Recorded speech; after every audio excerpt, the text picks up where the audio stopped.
चलिए बात करते हैं एक ऐसे इंसान की जो वेल्स को बचाने के लिए समुद्री डाकू बन गया।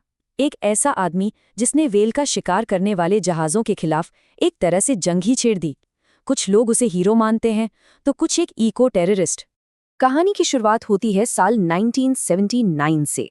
पुर्तगाल के तट के पास एक कुख्यात वेल शिकारी जहाज सियरा अपना शिकार ढूंढ रहा था।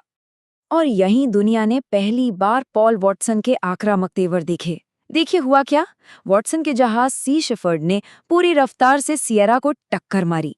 शिकारी अभी संभले भी नहीं थे कि उसने घूमकर दूसरी टक्कर जड़ दी। बौखलाकर सियरा का कप्तान राइफल से गोलियां चलाने लगा, पर तब तक बहुत देर हो चुकी थी।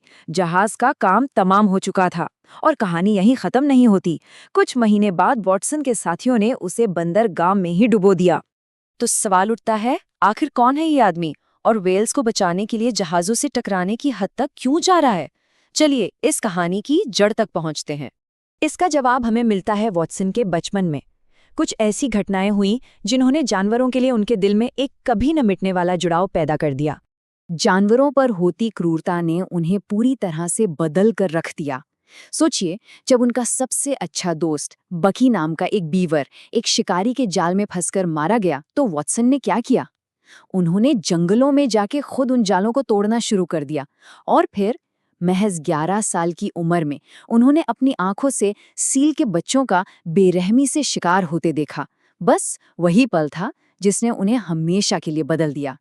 और यहीं से शुरू हुआ उनका सफर, एक युवा प्रदर्शनकारी से दुनिया के सबसे मशहूर पर्यावरण संगठनों में से एक के सह संस्थापक बनने तक का।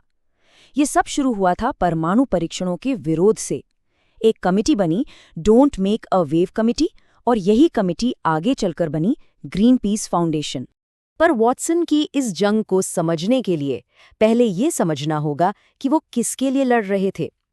ये जीव, ये वेल्स, हमारी कल्पना से कई ज्यादा समझदार और संवेदनशील हैं। देखिए, वेल सिर्फ बड़े जानवर नहीं हैं। स्पर्म वेल का दिमाग तो धरती पर किसी भी जीव से बड़ा होता है। वैज्ञानिकों का मानना है कि उनके दिमाग में एक ऐसा खास हिस्सा है जो उन्हें इंसानों से भी ज्यादा गहरी भावनाएं महसूस करने की ताकत देता है, जैसे हमदर्दी और दुख।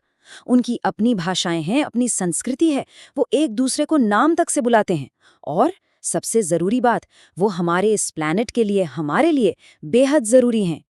अब आते हैं कहानी के उस मोड़ पर जहां सोच का एक टकराव हुआ और एक नए, ज्यादा आक्रामक आंदोलन ने जन्म लिया। ये बात है 1975 की। एक घटना ने सब कुछ बदल कर रख दिया। सोवियत शिकारियों के खिलाफ एक अभियान चल रहा था और वॉटसन का सामना हुआ एक मरती हुई स्पर्म वेल से।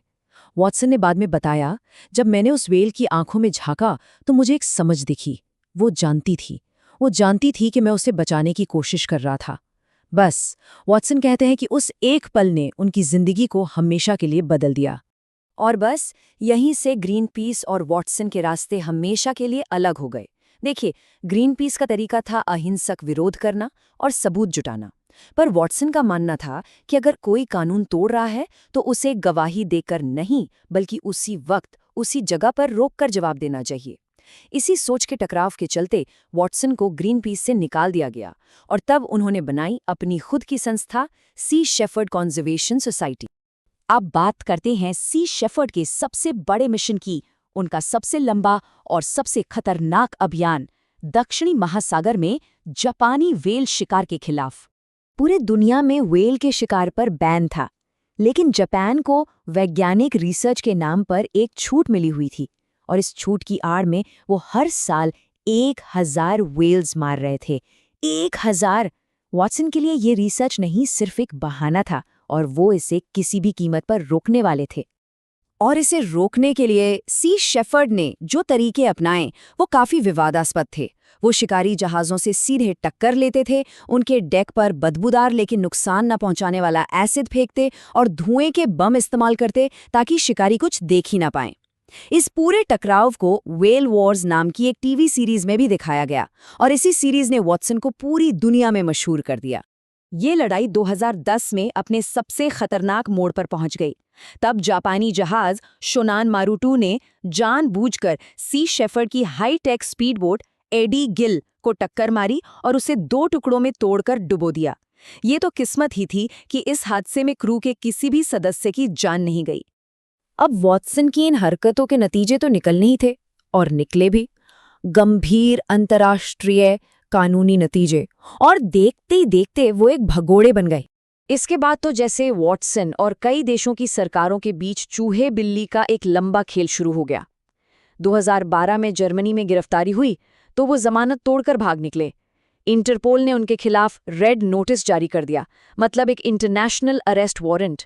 गिरफ्तारी से बचने के लिए उन्होंने 15 महीने खुले समंदर में गुजार दिए। अभी हाल ही में जुलाई 2024 में उन्हें ग्रीनलैंड में फिर से गिरफ्तार किया गया, लेकिन आखिरकार डेनमार्क ने उन्हें जापान को सौंपने से मना कर दिया और 5 महीने बाद वो रिहा हो गए। तो सवाल ये है कि इतने दशकों के इस एक्टिविज्म का आखिर असर क्या हुआ, और उनके तरीकों को लेकर आज भी इतनी बहस क्यों होती है? वॉटसन के तरीकों पर चाहे जितनी बहस हो, एक बात तो माननी पड़ेगी। संरक्षण के इन प्रयासों के जो नतीजे आए वो कमाल के हैं। एक उदाहरण देखें, अटलांटिक व्हेल्स, जिनकी संख्या एक समय पर 1000 से भी नीचे चली गई थी, आज वो 25,000 से भी ज्यादा हैं। वॉटसन की एक बात उनकी पूरी सोच को बयां कर देती है। उनके लिए ये लड़ाई सिर्फ व्हेल्स को बचाने की नहीं है, बल्कि ये इस ग्रह को खुद हम इंसानों से बचाने की जंग है। लेकिन कहानी में एक और मोड़ है। हैरानी की बात है कि 2022 में वॉटसन को उसी संस्था से निकाल दिया गया जिसे उन्होंने खुद अपने हाथों से बनाया था, पर 74 साल की उम्र में भी ये समुद्री डाकू रुकने वालों में से नहीं है। उन्होंने एक नई संस्था शुरू कर दी है और 2025 में अपने अगले अभियान की तैयारी भी कर रहे हैं। तो पॉल वॉटसन की ये कहानी हमें एक बहुत बड़े और मुश्किल सवाल के साथ छोड़ जाती है कि जब कोई बड़ा मकसद दांव पर लगा हो तो क्या उसके लिए कानून तोड़ना जायज़ है? इसका कोई आसान जवाब नहीं है, और शायद यही इस कहानी का सबसे बड़ा सच है।